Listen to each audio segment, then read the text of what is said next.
What's good, YouTube? It's your boy Dgotsauce back with another live stream. Thank you guys for tuning in. As always, I appreciate y'all viewership. Make sure you guys hit that like button, hit that subscribe button too if y'all are new. What's good? Making sure that we good. Double tap that screen for your boy. I really appreciate it. It makes the stream a much better stream because it gets it out to more people. And if y'all are new, man, make sure you guys hit that like button and subscribe button. If y'all are enjoying what y'all seeing, we gonna have a good show today. Got a couple things to talk about. First of all, I want to say Happy Resurrection Sunday. If you guys are Christian or Catholic or believe in Jesus, this is a very big day for a lot of the followers of Christ. And we just want to pay a little bit of homage by saying Happy Easter, Happy Resurrection Sunday. Thank God for everything that He has done for us. Thank God for everything that He's going to do for us. And we bless His name, man. We bless His name. Thank you, Jesus, for everything. You have been such a big reason why a lot of us are, just doing good and just staying alive and staying in peace, and just making sure that we have a better world if we had not been here. You know what I'm saying? So we just thank Him for His sacrifice. We thank Him for His blessings. We thank Him for His words, and we encourage the rest of the world to get on this train because we're blessed in these streets. We are blessed in these streets. But yeah, man, happy Easter Sunday. We gonna get into the show. I appreciate y'all for tuning in. I'm gonna make sure I'm gonna put a poll in the chat.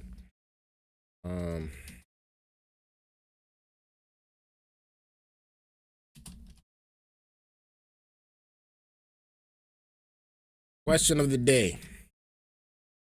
Are you tired of Trump yet? Are you tired of Trump yet? Question of the day. A lot of people are going to say yes. A lot of people are going to say no. But there is this big urge of Trump fatigue that is growing in the United States. A lot of people are tired of the things that he's doing, respectfully. A lot of people are tired of seeing his face every day. They're tired of hearing his words every day. And they're letting it be known on the internet that they're tired of it. They're fatigued. There was this phenomenon going on about last year where there was this issue of black fatigue. A lot of people were tired of a certain type of black person. They were tired of a certain type of black culture, black what do we say? They were tired of a certain type of black person. Those type of people that you don't want to be around. They make it a little awkward, or they make a bad time out of a good situation. This is what's going on right now in the White House. A lot of people are saying they're tired, although they might have even voted for Trump. They might have even cast a ballot for this man. They're now starting to get a little tired of the same old. Economy's not getting better. Gas prices are going up. We're in wars that we didn't sign up for. Tired, fatigued, whatever you want to say, however you want to say it, that is the sentiment of a lot of people in the United States of America right now. Fatigued. So let me know, as I put a poll in the chat, are you tired of Trump yet? Or are we still just getting started? Let me know y'all thoughts about this down in the comments below. I'd really like to know y'all thoughts. We're on episode number 7, y'all. Moving on up, moving along. It's been a really, really good year so far. We're about to hit 370 subscribers, man. I can't believe it. It's actually pretty dope. But we're going to get into the show. We're going to get into the show, man. Thank you guys for tuning in. Make sure if you guys are new here, you guys hit that like button. Hit that subscribe button too. Brandon Shelley says he's not tired of Trump yet. That's good to know. That's good to know. I know a lot of people that are not tired of him too. You know, they're still 100% with him. They're still 100% for him. And they don't see anything wrong that he's doing, which is good. Which is good. But at the same time, there's a whole group of people that are like, God damn, what has he done for me lately? Just saying. But thank you for letting me know y'all thoughts, man. We're going to get into the first topic of the episode, which is, I guess they saved 2 pilots that that were attacked in the Iran war, and the CNN panel is about to discuss what's going on. Again, happy Easter to everybody. Thank you guys for tuning in. Let's get into this video. The panel is here to discuss. Let me start with you, former Congresswoman Wild of Pennsylvania, a Democrat. The president threatening to blow up Iran's power plants and bridges. Open the fucking straight, you crazy bastards. You'll be living in hell. Just watch. Praise be to Allah. President Donald J. Trump. What's your response? And happy Sunday morning. Happy Easter. Clearly we're escalating. Let me know y'all thoughts, man. Let me know y'all thoughts. Let me just say I'm incredibly relieved that the 2 airmen have been successfully rescued. And amen. Props to our special ops teams. They're amazing. But the war is going in the wrong direction, and I'm deeply concerned about it, about the American people, about the Iranian civilians and children, and the lack of what I see as complete lack of leadership and strategy. So you heard Brett McGurk earlier saying that he sees this as President Trump trying to escalate the language so as to get a deal, but he doesn't know that it will work necessarily. What's your take? I think that could be the case. Do I agree with the language or the deadline setting? Not necessarily. But if we're going to do this, let's do this. Like, let's not be here for a long time. Says, God bless let's not Donald prolong Trump. this. We see polling is not in the favor of a prolonged conflict. We're seeing, as to your point, shooting down our airmen. This is not a place we want to be. If we're going to do this. He offered the same threat to Venezuela. That was a successful incursion. Let's make the threat. Let's get out as soon as possible. What is this, though? This is what I've been trying to figure out, right? And I've been a diplomat. I've been in a variety of situations where the words really matter for what you're trying to use your military objectives for. And the words have been so all over the place. And today, seeing this on Easter Sunday with the Pope, of all people, saying that this, you should be using your words for peace, not for war. But I come back to, Lindsey Graham and his talk about holy war. I come back to the fact that the Secretary of War has been referencing Jesus and how this is all meant to be. And now, okay, we have a U.S. president praising Allah, not where I expected this would come from. But I absolutely have personal concern in the fact that an American president is now using crusader-like language against a population, not that's Iran, that's also allies, that hits millions of people around the world, including people here in the United States. So I see this as a flailing message, a flailing sense of targeting and purpose, and a president who just wants out and has now struck a nerve on something that sounds really tough, but has a historical significance and a much bigger danger and can of worms that's being opened. Listen here, man. As much as I don't want to see this war happening, as much as I don't want to see little kids getting blown up and, innocent people getting shot and killed, a lot of people are still for this thing. They're still for it. They still want to see Iran get blown up. They still want to see the downfall of this regime. In my opinion, we are not dealing with a regime change as of yet. We're still dealing with the same old people. And I don't think that this war is going to end anytime soon. I don't think it's going to, regardless of what he's saying in the media and how successful it's looking. I think Epic Fury obviously was a big hit, but I don't think that it made the impact that he actually wanted. But let me know y'all thoughts about it. A few things this morning. First of all, happy Easter. Happy Easter to you, Scott. And second, I told you to wear Easter clothes. Right? and I followed directions. Okay. Second, this story of us rescuing this airman is nothing short of incredible, and what the United States military is able to pull off. I mean, it's just amazing. So, We're the only ones. I mean, to say that we're thankful for this military operation this morning, it doesn't even capture how incredible it is. Number three, I think there are two things going on with the language. Number one, there's public posturing from both regimes, or our government and their regime. And number two, there is private conversation going on. Happy Easter, y'all. There was some reporting just a Happy few Easter. minutes ago from Trey Yingst at Fox News, who apparently spoke to Trump just a few minutes ago, and he said he thought tomorrow might be a big day for the possibility of a deal. So what the public language is and what the private conversations are going on, I think maybe we're not quite in a position to know that this morning. I mean, the hope would be that a deal can be reached here and that we do meet our objectives, which are clear.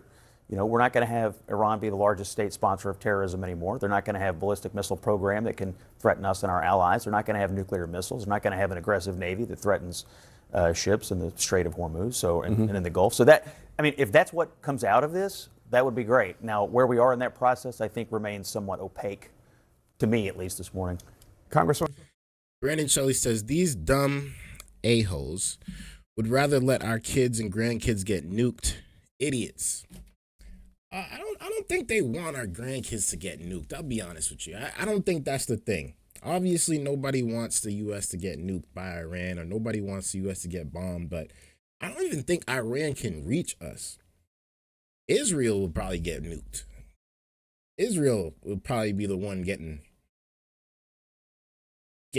torn apart, respectfully. And it's a bad hit for Israel because they're by themselves out there, but they have so much support from the U.S. It don't look like they're gonna make that a thing. It doesn't look like it, at least in my opinion. But I don't think that Iran could even reach the United States of America with a nuke or any type of bomb, just because they're so far away. But they will probably hit, certain areas of that the U.S. has in the Middle East, to try to get rid of them. But I don't see it that way. I don't think that Iran could reach us. And I wonder, do you think this message from the president this morning conveys But if they strength, or do you think it conveys makes sense? A desperation for a deal because he wants to get out of this war? I don't see it as strength, that's for sure. I see it as, I hearken back to my grandmother who said that people who use their words properly have more impact, and this is why you shouldn't use bad words and that kind of thing. Well, when you resort to that kind of language, what it tells me is you don't really have anything to say. It's just a lot of belligerence. And what I want to hear is they don't have to loop us in on their military strategy, but I sure would like to see something that looks like there is a strategy for bringing this war to an end. And I'm not seeing that at all. I mean, everything that the president is doing is designed to provoke and escalate. Bill, you've always been someone who speaks softly and carries a big stick. This is not how you negotiate things, in my experience covering you. Yeah, and that's my personal. But this is also the first war fought in this age of social media with this president. I think he does things very differently. I think he does things in his own way, different than Biden, different than Obama. And I think we're seeing this playing out this morning. You know, the irony in all of this is that Iran has shown its capabilities in two ways where the United States is unfortunately catching up. One is using cheap drones, which is they've been providing those to Russia to use in Ukraine, so they have lots of experiments with that. And the second is the meme war and internet propaganda, which is something actually the Iranians have been known for and influencing. And so they had, for Make sure all of y'all our double talk on tap our that side screen of for your boy, all man. the I people killed in the appreciate regime, they have been pushing out through multiple channels around the world images of the American Army generals and military people who have also lost their jobs at this time. So the way this looks out in the public is not a United States that is locked and loaded and working in one direction. Do you in my opinion, right? These guys, the American Army is phenomenal. We got to give it to them. The troops, they're doing a great job. They're executing perfectly. But where I think Donald Trump failed at is he didn't expect Iran, to have power to where they can affect the world economy. And, it's really hurting a lot of people's pockets. They're not really happy about what's going on with the Strait of Hormuz, or Hormuz. They're not happy with what's going on with the gas prices going up, the stock market going back down. And we're losing a lot of jobs now, which people are not talking about. People are getting laid off left and right, and the economy is looking like it's going downhill rapidly because of this war, in my opinion. Now, before this thing had started, I had no complaints. We a lot of people was chilling. A lot of people had no bad things to really say because everything was really going smoothly. But now we hit a little roadblock in the road, man. I see y'all voting in the chat. It looks like a lot of people are still saying, they're tired of Trump, man. This is amazing. Let's think continue. that the Iranians would rather have their entire Navy back or their memes? I think I mean, come on. when we're talking we have about destroyed 13,000 I think military targets, and this is a they big have memes? this is a big distinction, is that we're fighting the war on their land, so they have a say. If they survive, that's a win for them. That's it. So their stakes are so much higher, but they have to do so much less to be able to maintain some kind of credibility. Second, that's the Iranian regime I'm talking about. The people of Iran, even back to George Bush, have suffered. They have always had sanctions on them. They just want some relief. And President Trump started this whole thing by saying, this is your time. Now you can come and take over your government. And now they're losing electricity. They're losing civilian bridges. They're losing clean water. I mean, this is nobody, United States or the regime, is helping the people of Iran. Final word, Scott? Oh, I just, look, I think the United States military, what we've achieved is nothing short of incredible. I think this rescue mission shows what we can do with U.S. Special Forces, by the way, in a short period of time, which the Iranians ought to take note of. And on Easter, I just pray for an outcome here that makes the American people and Western civilization safer. Happy Easter, y'all. Happy Easter, man. And I honestly, I wish the same thing. And I hope that and pray that this war comes to an end very soon, because a lot of people really do want to get over this. I think a lot of people want to get over it. Herbert Cousins says, F Donald Trump. F Donald Trump. Thank you guys for tuning in. Make sure you guys hit that like button for your boy. I really do appreciate it. And if y'all are new, man, make sure you guys hit that subscribe button. Thank you guys so much for tuning in. We are on episode number 7, doing phenomenal. Thank you for all the new supporters that's coming in this year in this episode. We're moving on along. God is good. We are good. And we gonna push. We're gonna push for greatness. We're gonna continue to push for financial stability. We're gonna push for greatness. We're gonna push for more blessings. And we're gonna give back to the people, man. That's what we're gonna do. That's how we come in. And that's our motto for this year, man. All gas, no brakes. All 2026. But we're gonna get into the next subject. Keep continuing to vote. Y'all are killing it. It looks like there's 76 votes so far. People are tired. They're tired. They're fatigued. They're over it. They're over the orange man. Thoughts on Trump's recent approval ratings? I haven't seen them. I'll be honest with you. I have not seen them. I know. The media it depends which source you get it from. Some are gonna say he's good. Some are gonna say it's terrible. But if you don't mind, let me know which video or which news report you're talking about, and I'll probably pull it up here. I'll probably pull it up here, and we could take a look at it. But our next subject, we're gonna move it to our neighbors. Somebody said F Trump again. Yo. Oh. What y'all think, man? What y'all think? Let me know y'all thoughts. Keep letting me know. We're gonna move it to China and Canada. Now, China and Canada just came across a massive deal having to do with vehicles and tariffs. And I doubt that the U.S. government is happy about this, because they're about to now start getting in all the Chinese electric vehicles that are just killing it. If we want to be honest, their technology is pretty dope. I mean, these cars are parking itself, parallel parking. They're driving by themselves. They just look nice. The technology is so advanced. And we wish, a lot of people in America wish we could have that product, but of course we can't, because, you know, it would dominate over here. I'll be honest.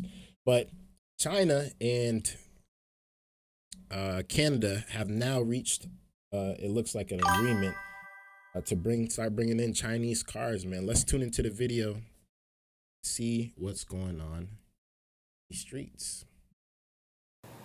Federal Finance Minister Francois-Philippe Champagne has wrapped up a trip to China focused on trade and finance.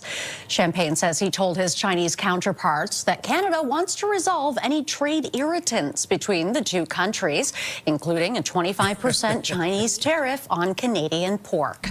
With me now is former Canadian diplomat in Beijing and senior fellow at Synopsis, Charles Burton. Mr. Burton, welcome. How significant was this trip in building Canada-China relations? I don't think there have been any announcements of any progress at all. It seems to be mostly about building the strategic partnership, trying to establish more rapport with the Chinese Communist business networks. In this case, Mr. Champagne is the Minister of Finance. He's not the Minister of International Trade or the Minister of Foreign Affairs. And so the delegation was primarily banking and insurance executives and others, such as Brookfield Asset Management, that has had a close connection with our Prime Minister in the past. And I think, you know, there's a lot of non-tariff barriers to access for Canadian financial services and insurance into China. And we hope that if we're able to give the Chinese regime what they want, that maybe we can expand our business opportunities there.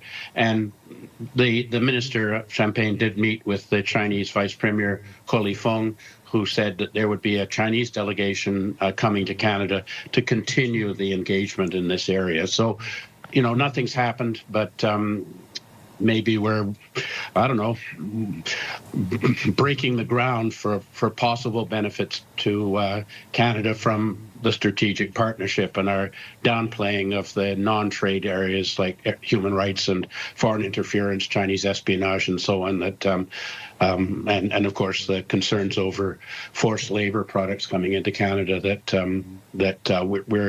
we're keeping under the outside of public discussion with a view to the Chinese being more amenable to seeing things our way in terms of more fair and equal trade between our two nations. Mm-hmm. So that makes sense. I thought stuff was actually solidified. I thought things were, you know, on paper, but it looks like they're still doing the talks. They're still doing the negotiations, which, you know, anything could change. Anything could change. And I know if Donald Trump has anything to do with it, a lot is going to change. A lot is definitely going to change. PF says, yes, the military is the greatest and the baddest. Nobody is denying that. But why haven't they opened up the Strait of Hormuz yet? They can't touch the Strait of Hormuz. I don't think that they want to even bother with that. And we're going to get into it a little bit later with what France's government had to say about the Strait of Hormuz and this war. But I don't think the U.S. wants to touch the Strait of Hormuz because, first of all, we don't get anything. We don't get any benefits from going over there. We don't get our oil from there. Our allies get their oil from there, but we don't get anything shipped through the Strait of Hormuz. So it really doesn't affect us. It's affecting the rest of the world. It's really affecting the rest of the world. Swab says running over people and dogs. Are you talking about the Chinese cars?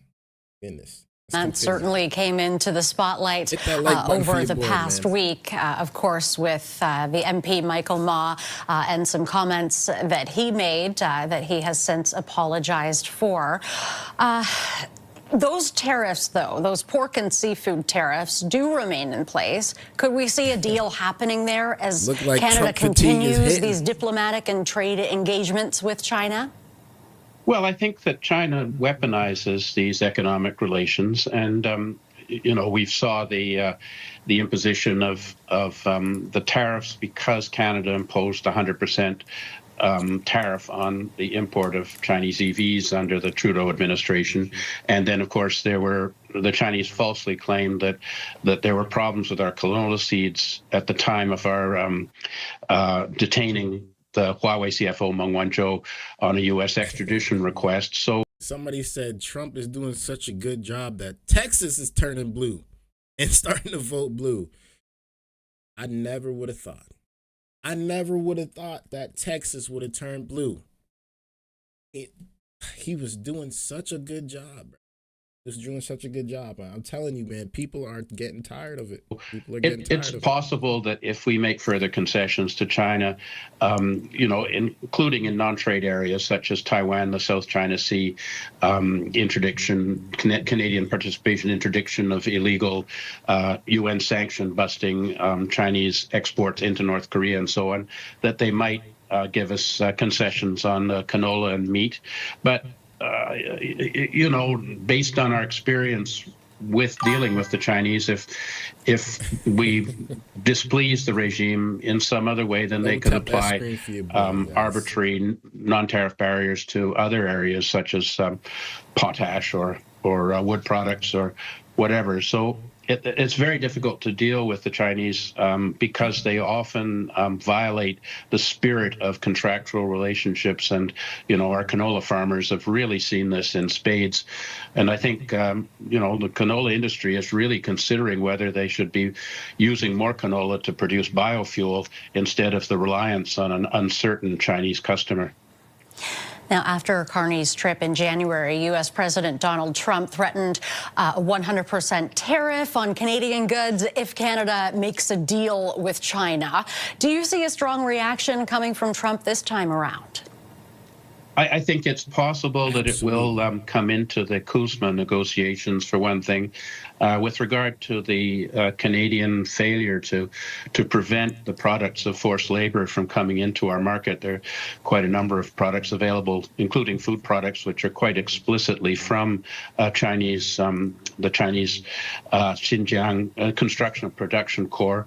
That, under the Section 301 investigation, would lead to a 25% additional tariff put on us.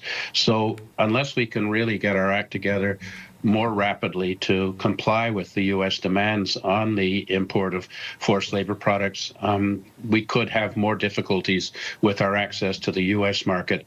And, as came up in the industry committee hearing that you made reference to, Margaret McQuaig Johnson, who is a specialist in this area, suggests that the aluminum being used in Chinese EVs is produced through forced labor practices. So how can we bring in those EVs without forced labor produced aluminum?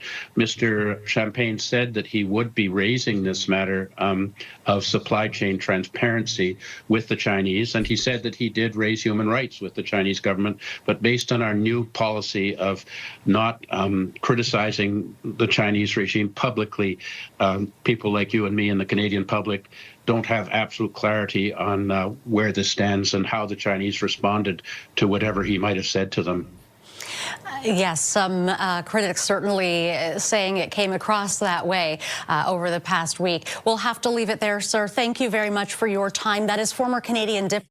Let me know y'all thoughts about this down in the comments below, man. I'd really like to know y'all thoughts. Thank you guys again for tuning in. I appreciate y'all viewership as always, man. Hit that like button, hit that subscribe button too if y'all are enjoying the show. I'm looking at the chat, man, and y'all are hilarious, honestly. Someone said, I think it was Daniel, he said Trump ain't been wrong yet. And then after that, we have a laughing emoji by Mud Butters.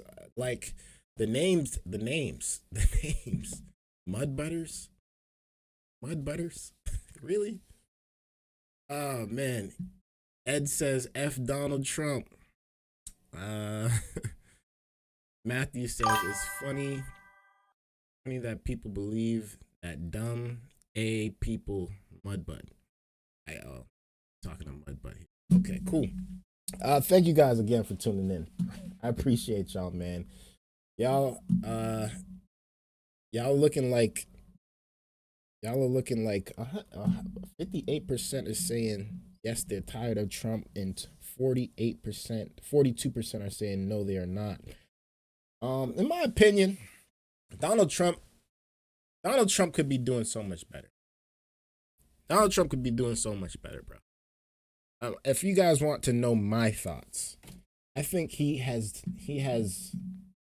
doing a lot.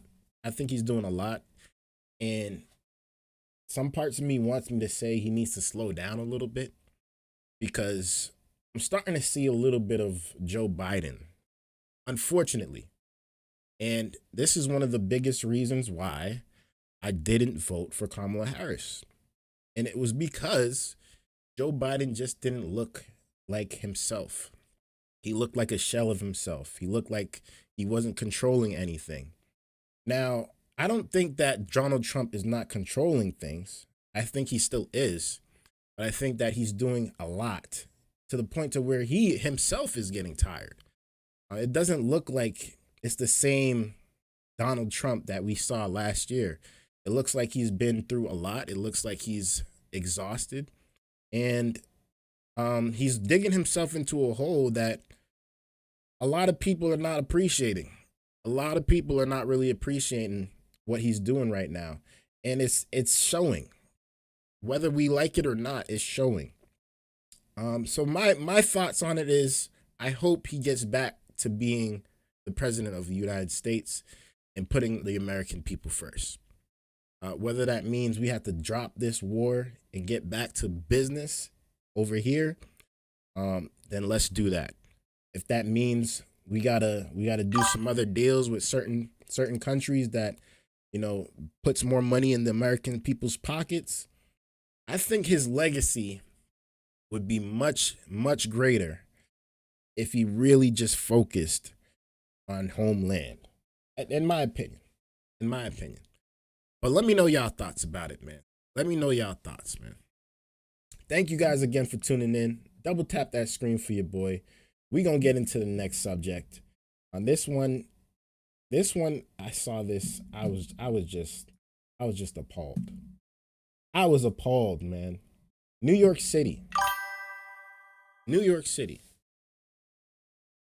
There was a baby shot and killed this past weekend. And y'all know how I feel about this if y'all been here before. Y'all know how I feel about gun violence and gang violence and crime and all this evil. Y'all know how I feel, man. It sucks. It's disgusting behavior. It's very, very stupid. And it really leads you only to two places: the death or the grave. Or let me say this: death or the jail cell, actually. But what we had in New York is somebody said free shiesty. I got some words to say about shiesty. We gonna leave that alone. We gonna leave him alone. Death or jail. And this one is just really sad because an innocent baby died in New York. 17-month-old little girl got shot because somebody wanted to play Grand Theft Auto in real life. And now they're paying the consequences for their actions. Let's tune into the video, see what's going on out here. The NYPD says that 18-year-old was tracked down in Pennsylvania after a 48-hour manhunt. News 4's Charles Watson has the details and how a heartbroken community is responding tonight. People who live in this neighborhood who either know the Sad, family man. or Just empathize sad. with them say this is a tragedy that they can't easily get over. What is satisfying to them, however, is confirmation that the second suspect, who police say played a role in the shooting death of the 7-month-old baby girl, is now in custody. This village here has to protect our young people. Whether you knew Kaori Patterson Moore and her family or not, the pain of the 7-month-old's tragic murder weighs heavy on people in this section of Williamsburg. Stuff like this happens because people want to play games with guns. Not even 17, you know, 7 kids are months. real. You know, I can't imagine Ridiculous, how man. her family's going to feel. This is a very hurtful thing to see one of our young men go through this. Are we not tired of this yet, bro? Are we not tired of this yet, bro? Like, there's got to be some type of shift to where the nonsense of the culture gets pushed away to the point to where it disappears. There has to be a point in time where the pendulum has to shift. And I know it's not most of the black community. I know it's not most of the ghetto community. I know it's not everybody that's participating in this behavior, but there has to be some point in time where even those that participate in it are like, you know what? This is enough. This is enough. This is the saddest thing I've seen all year. Family friend Patricia Mack among dozens of people who came out to honor the life of Kaori Friday evening. Many lighting candles, writing messages of support, and shedding tears as they think about what life could have been for the baby girl. It's just Look at know that. Look that at somebody just look at is her. really Look at her, man. Look at her. Look at her. Look at her. Beautiful, young woman. Had the whole world ahead of her. And now, R.I.P., man. R.I.P. The evil has to stop eventually. Eventually the evil is going to stop. Whether it's because, you know, the good is just going to outweigh the bad, or God is going to just take his control, or, you know, we got to make better laws and silence some of these demonic politicians that really don't even care about stuff like this.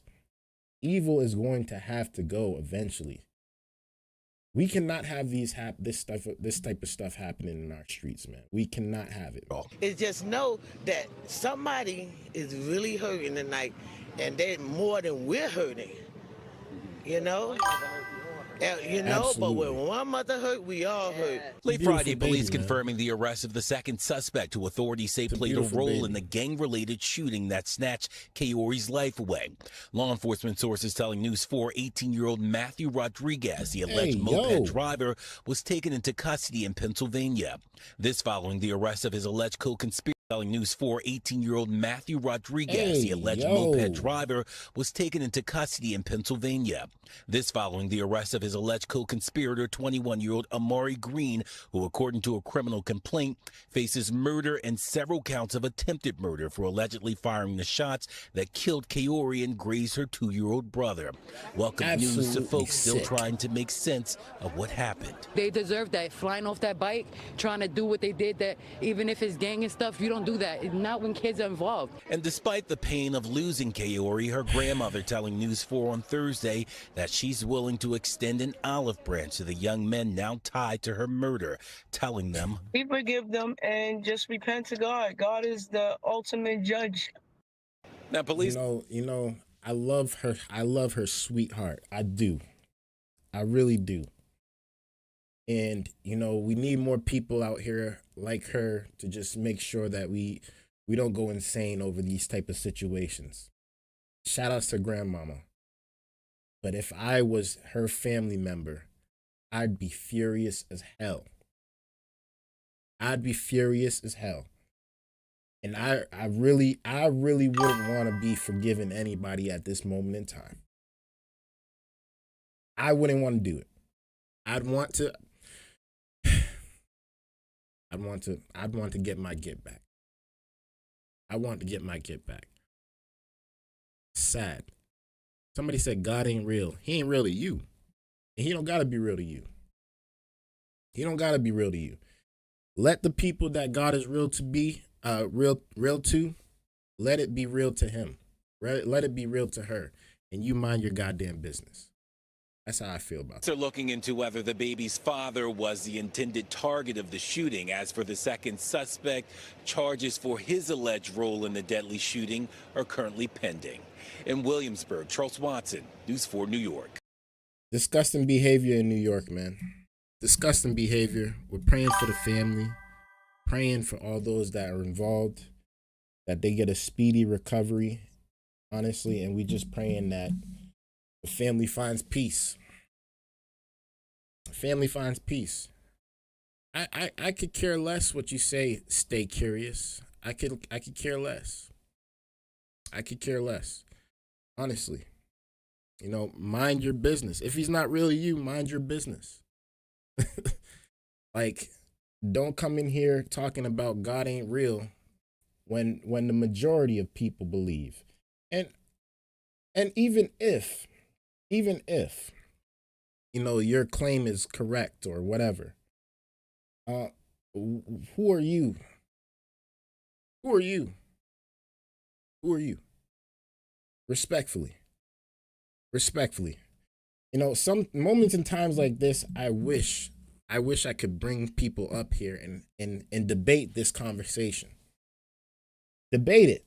Because, you know, I might not have to change your mind, but someone that is watching might see this and they might have a change of heart because of the words that are coming out of your mouth or my mouth. And again, like I said, it might not be real to you. It might not be real to you, but he is real to many of us. Happy Easter Sunday, man. Hit that double tap button. Hit that like button for your boy, man. Thank you guys for tuning in. I appreciate y'all viewership. Y'all already know, man. God is great, Matthew says. God is great. I agree with you. We're going to get into the last subject of today's episode. Phenomenal episode, too, by the way. A lot of people came in here, said how they feel. A lot of people are tired of Trump, although he might be doing some stuff good, although he might be doing some stuff that you might agree with. People still are getting tired of certain aspects of his presidency. And that's what the poll is saying. I'm just going off the poll. You know what I'm saying? I'm just going off the poll. James says, we love you, Jesus. Amen. Tony says, why is ICE not rounding up all these gangs? Because ICE is worried about the wrong things. They out here killing American citizens, respectfully. I don't think that's what anybody asks for. Respectfully, this is why people are getting tired of certain aspects of Trump's presidency. Because not everything is running as smoothly as it may seem. Things are actually not running as smoothly as it looks. It might be on your side, but not everybody is feeling that way. And it's clear. I think, again, if it's not too late to turn it around, but the way things are looking, the way things are heading, I think he could be doing better. I think he could be doing better. Matthew said it would have been a lot worse if Kamala Harris was in office. And I don't even want to think about that. I'll be honest with you. I don't even want to think about it. I don't even want to know what that would have been like. Respectfully.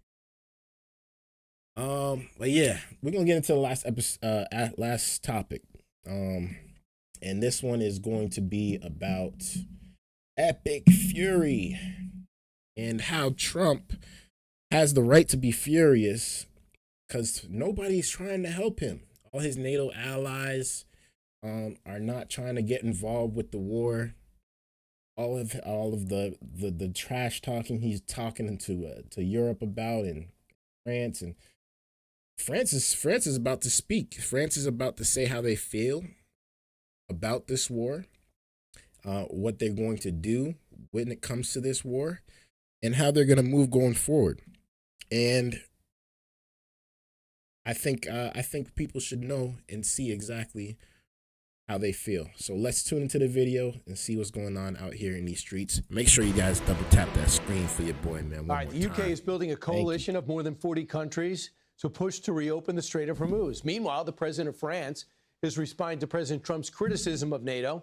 Matt Finn joins us live from Dubai with the latest. Hey, Matt.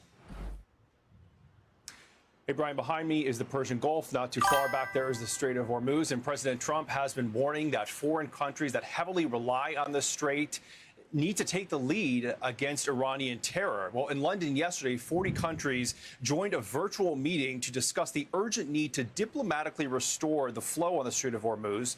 The British foreign minister says Iran has recklessly hijacked the strait.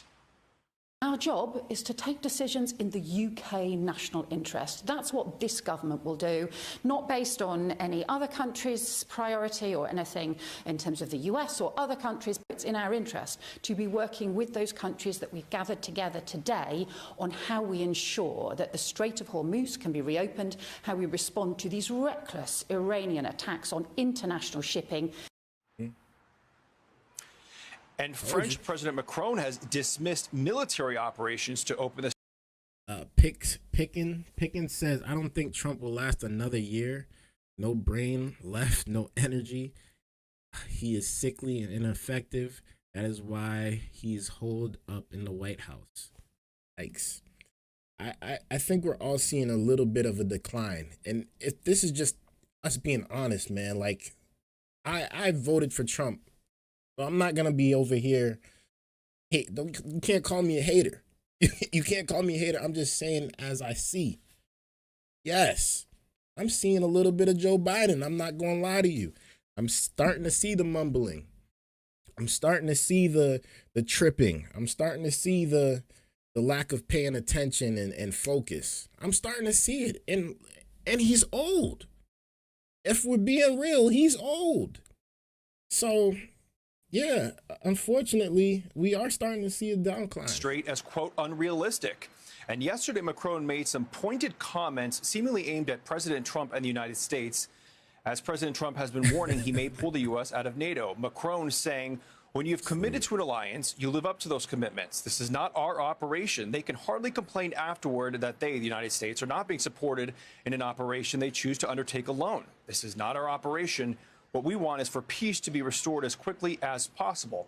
And live here in the Middle East, the loss of drinking water is a concern for some of the Gulf countries that heavily rely on desalination. And the AP is reporting right now that Iran destroyed a desalination plant in Kuwait today.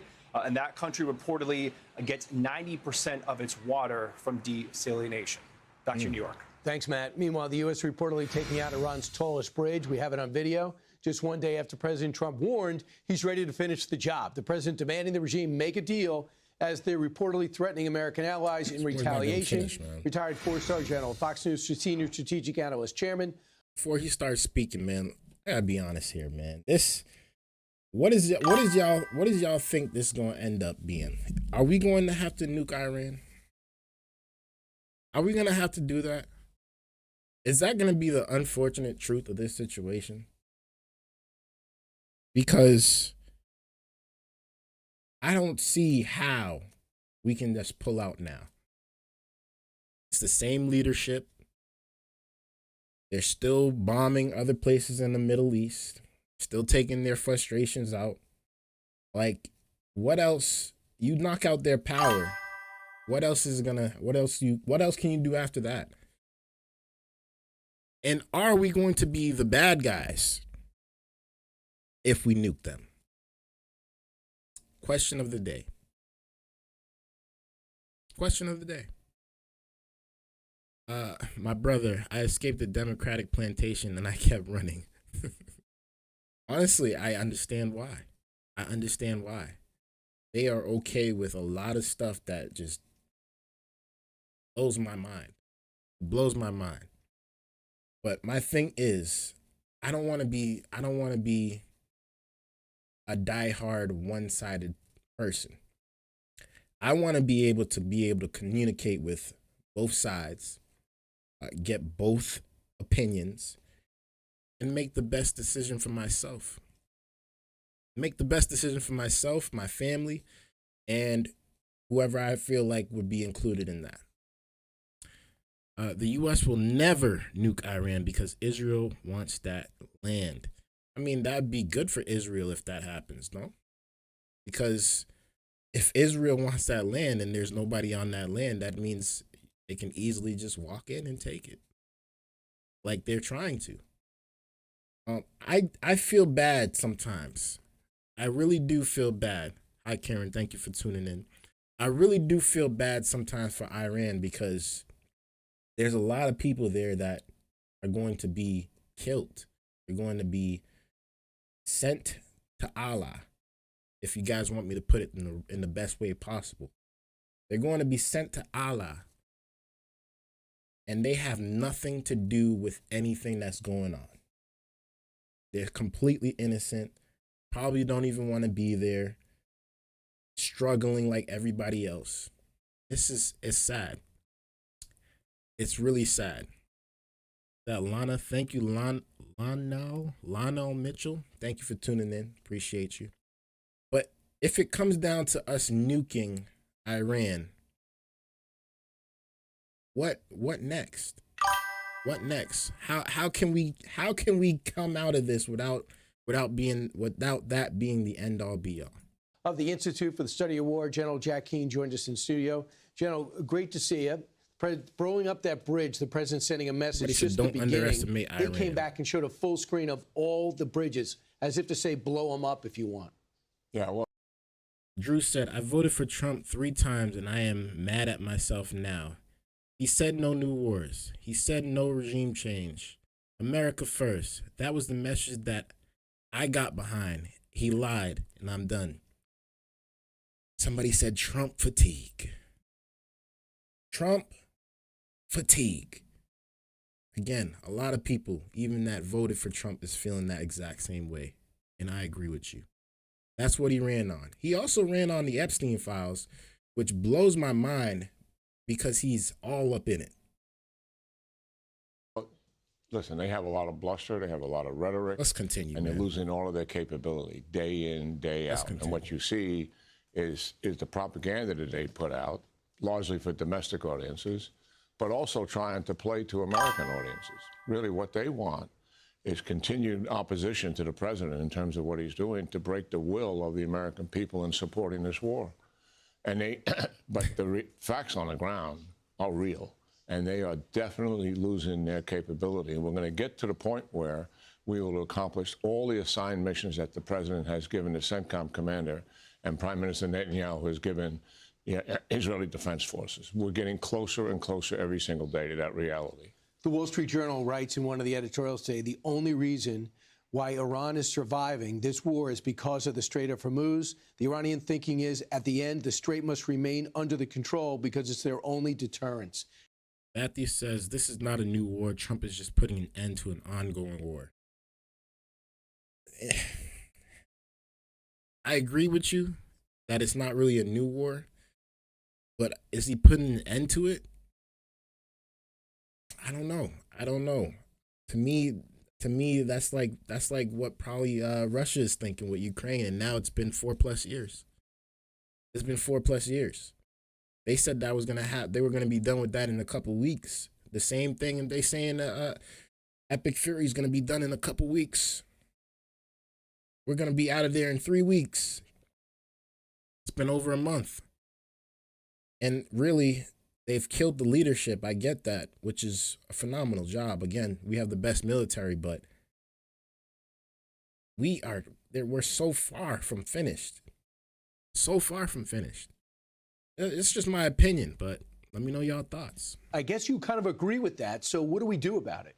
Well, there's a thought that once we stop operations with all assigned objectives, we're going to go to our own. This is more Israel's war than that Iran will eventually open up the straits. That is likely. They will likely at some point open it up. But the reality is they're in control, and we cannot let that stand. That is the issue. Not that they would open it up, it's the fact that they are in control. And that would be a strategic victory for them, because then they're impacting our allies and partners in the region. They're controlling when do they shut it down. They could shut it down again. Noah says, make no mistake about it in Europe. We do love you guys. However, we hate your government and whoever supports it.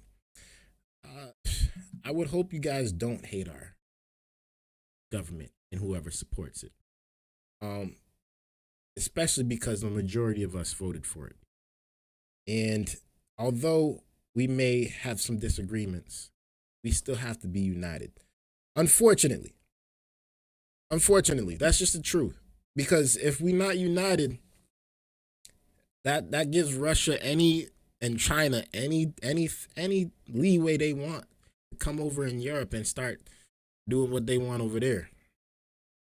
So I understand y'all are mad. I understand it's not going the way everybody wants it to be going, but we still got to be united in some type of way. And interfere with things when things aren't exactly going their way. Unfortunately. That cannot happen, in my view. What we have to do is open it up ourselves, and we have the capability to do that. There are well thought out plans to do that. So you've seen these plans? I understand in a general sense what it is. And those plans, the people in charge of them have a lot of confidence in doing it because they play war games and the like to do this sort of thing. We think we can absolutely accomplish that mission. Exactly. And then at some point we would pass it to allies and partners for them to continue to do it. We may have to give them a couple of assets that we have that uniquely that they may not have. But nonetheless, this is a very doable, and we certainly cannot leave Iran in control where they shut that down and open it up at will. That would change the Middle East. I mean, I want to talk about this comment right here. Sorry, I had to pause it, but somebody said, "Nope, I did not vote for that criminal." Did you? I find it crazy how people do not understand after the first term, you need mental help. So how do you feel about Biden then? How do you feel about Biden getting up on stage, mumbling, stumbling while he was president? How do you feel about that? Because literally the Democrats gave people no option.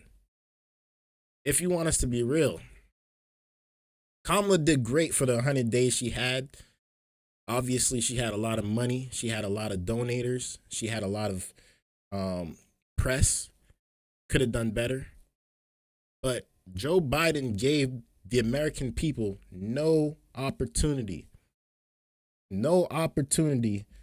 to pick a good leader for the Democratic Party. And that's why we're in this position. If you're going to be real, this is exactly why we're in this position, because he was asleep at the wheel. He was asleep, and it was so bad that people would rather, even after the first 4 years of Trump, they would rather that Trump than this Democratic Party. So keep that in mind. And give them a huge amount of influence. And that would be staggering after almost 2 months of taking all their offensive capability away from them and leave them as a huge geopolitical advantage, which that gives them. Absolutely. And I know the president likes to bring up and give head fakes as part of his strategy, but when he said, I'm going to leave it to somebody else to open up, that's just not practical. And we can't declare victory with that Strait of Hormuz in their control. CNN has a report out today citing 3 intel officials that say half the drones remain, half the launchers remain, and the rockets on the coast of right by the Strait of Hormuz are intact. The White House pushed back on that, but you at the Institute of Study War and all your contacts, how do you feel about this? Where do you land on this? Well, I've never seen, I read that report, and that flies in the face, I think, is what Central Command is telling us. And certainly we're much further along than that. I'm twisted in my thought process. No, clearly not. Clearly not. I mean, I think I appreciate you for tuning in, but I disagree with you. That's all. The reality is that the last few weeks are harder. That's the reality, because they're doing what? What are the Iranians trying to do? They're trying to hide as many of those launchers so they can preserve capability. They're moving their drones around for the same reason, so they can preserve capability. We've knocked out pretty much all of their big ships, But the small boats are real. Even though they're smaller, they can impact the Straits of Hormuz, and they're hiding those. And every time they try to use them, we kill them. So our challenge over the next few weeks is identifying targets. And we have to keep complete surveillance. We own the airspace, so we're constantly surveilling day and night. When we identify, we destroy. There's no problem in executing destruction. The challenge is identifying. But this is about vigilance. This is about discipline. This is about our capability. We're good at it. I'm just saying that it's more challenging towards the end than it was in the beginning. So, General, when you look at our allies, I understand this is our mission. If you want to say that they weren't briefed, Thank you for someone could tuning in, debate that. What I find offensive is that Austria, Italy, some limitations in France, and the UK, slow to come around, are saying you can't use the bases that we finance in order to launch this operation. Do you find that disappointing? Disappointing? That's not strong enough. It's out. Jason says, I just want my son home safe. Man, I hope he comes home safe too, man. It's outrageous. I mean, here we are doing something. We didn't need it. We didn't need it. In our national interest, in the interest of allies in the region, to be sure, but in the world's interest. I mean, the world economy depends on a distribution of oil out of the Middle East. Everybody knows that. So the benefit that comes from pushing back the #1 predator for almost 5 decades, Iran, and taking away their capability, everybody benefits from that. And the fact that they take such a narrow view of this, I mean, the president has a right to be furious over the fact that France will not let us fly over their airspace, that Italy and Germany and Spain are not letting us. It's outrageous. These are bases there. These are U.S. bases and not letting us use our own U.S. bases to support the war. What are they thinking? All right. General George is now out. Somebody said, James Brown says, why should anyone trust someone who never did what he promised? All the propaganda, all the BS. And the main one is the biggest BS, that he'll make America great again. Such crap. That's every politician, man. Was asked to retire yesterday. He's a personal friend of yours. Every politician. What do we lose when we lose General George? He's a generational chief of staff, as far as I'm concerned. I haven't seen anybody quite like him. Mud He's got the Butters, intelligence. I love your name. He's got I the don't know discipline. His warfighting experience is enormous. I don't know. He's got the warrior ethos, and he's transforming the Army and taking it into the new technology and warfare that is so changing. Right. The truth is, he's leading the other services in most of all of that. And I don't agree with his dismissal, for sure, because of what he's doing to the Army and the change it's impacting the department writ large. That's what I've heard, too. General, it was great to see you. Good luck at the Yankee game today and keeping up with everything. Thanks so much for coming in. Yeah, great being. Listen here, man. We may never come to a full agreement or a full... we may never agree. We may never come to an agreement on anything that any politician is doing, left or right. But one thing we can agree on, I feel like, is that we don't want to be in wars. Wars is not good for American people. It's not good for the American soldiers. It's not good for the economy. And respectfully, it's just not good for the world, especially if it's the United States that's the one doing the attacking. We don't want that. And if you disagree with that, I understand, you know, and I hope you're the one that's out there fighting. But if you do agree with it, then you understand and you feel some type of way about it as well. I hope that we get out of this war as soon as possible, get back to doing business as usual, get back to putting money in people's pockets again, get back to helping American citizens, lowering taxes, raising the wages, bringing more jobs, because, again, that's what he ran on, if we just gonna be honest. And what we're seeing now, unfortunately, is not what a lot of people ask for, if we're just being honest. But there's still time, again, like I said, there's still time to turn it around. There's still time to fix this before it gets too much of a ditch and we can't dig ourselves out of it. Whether you're left, whether you're right, thank you guys for tuning in. We may not agree on everything, but I do appreciate y'all viewership. I appreciate y'all opinions. I appreciate y'all expressing how y'all feel, because it helps. It helps the world go around. It helps people get aligned and people come together on certain things, at least to where we can agree on, and hopefully make this place a better place. That's my opinion. But, you know, it's not going to be perfect, no matter which way we go, whether you're left or whether you're right, whether you're independent. It's never going to be perfect. And we are not going to be able to please 100% of the people, which is why I appreciate what we do in America, where we can still have our freedom of speech. We can still vote for who we want. And if that person ends up not doing what we want or not being the person that we thought, we are still able to come back and decide 4 years later who should be the next leader. Unlike a lot of these countries, they don't really get a choice. They don't really have that opportunity to be like, we want this guy out of here. We can't wait till the term is over. It's the truth. It's just the truth. Again, y'all, I thank you so much for tuning in. I appreciate y'all viewership. Happy Easter. It's a phenomenal show. It was a phenomenal show.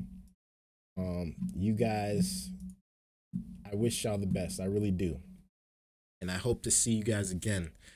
And, you know, a little bit, I don't know if I'll be on tomorrow because I'll be working, but I'm going to start bringing people on here to actually have discussions, to actually have debates live.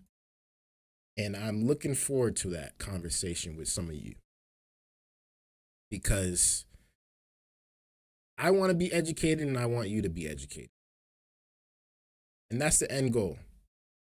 For us all to get the right education, the right knowledge, so we can make this place a better place.